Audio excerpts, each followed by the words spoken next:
God and science, who is great?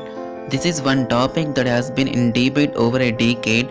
The fundamental difference, if put it simply, science is based on evidence and religion is based on faith.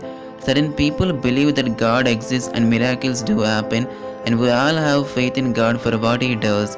On the contrary, certain people believe that man has evolved through science, and according to science, many factors could not have an explanation as to how it has happened and hence can't be believed, as science given an explanation to every events occurring.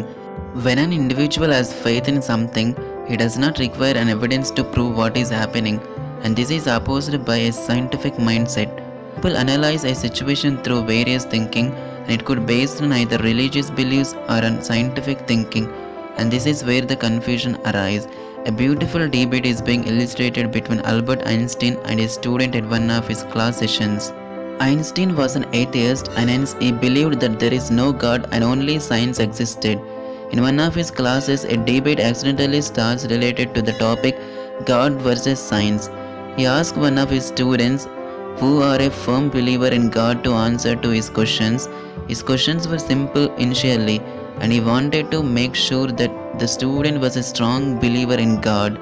He started the conversation by asking whether God was good or bad, and what would the student do if he had the powers to heal a sick and dying person. The student readily said he would heal. To this, Einstein says that he lost his brother who suffered cancer but was a strong believer in God, and why God did not help. He also continues stating that it was God who created Satan, and thus that was how evil came to existence, and he concludes his conversation by stating that we have 5 sense organs, and unless by any of these sense organs, if we have not experienced that God, then how could we believe that God exists? It is only by faith and not by evidence that we believe God exists. To this, his students counter through various simple scientific questions. The student then reciprocates by asking the professor whether there is heat and cold. The professor readily answered yes to it, for which the student boldly says there is nothing as such called cold. This really astonished Einstein. The student then explains that heat has many levels and could go to any extreme, but the condition when heat is not present is what is cold. In simple statement says heat could be measured but cold could not be. Similarly, the student explains about light and darkness, where he explains that in the absence of light is what we call darkness, and it can't be measured in different grades like we do for lights. This comparison and question made Einstein think and asked the student for an explanation as to what he was trying to say. The student explains that Einstein was trying to explain to the class that there was life and death, there is good and bad, and that since we can't measure God and which is not finite, how could we believe in God? Similarly, science can't explain a thought on its own.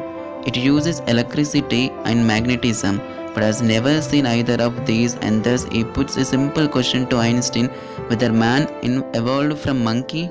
Towards the end of the debate, he simply puts forward a question to his fellow mates, which was very interesting and in fact left Einstein dumbstruck. He simply asked whether anyone has been felt or smelled the brain of Einstein, to which everyone was surprised. It is a matter of faith that we believe that he has great brains and is a scientist. Similarly, everything in this universe could not be sensed by the sense organs, but at times it is on faith that we believe facts. The student here, through simple and counter questions, make professor believe that certain facts are built on science and there are certain other factors that we have to believe on faith. It is neither science nor religion that competes, but just thoughts and beliefs of man that competes. Simply said, without science we cannot progress, and without God we cannot conquer. Both go hand in hand, yet the debate continues. Do you believe God or science? Do let us know in the comment section below. Thanks for watching the video. If you like this, let me know by clicking the like button. Do share, write a comment, and don't forget to subscribe my channel so that you can catch up my next video. Thank you.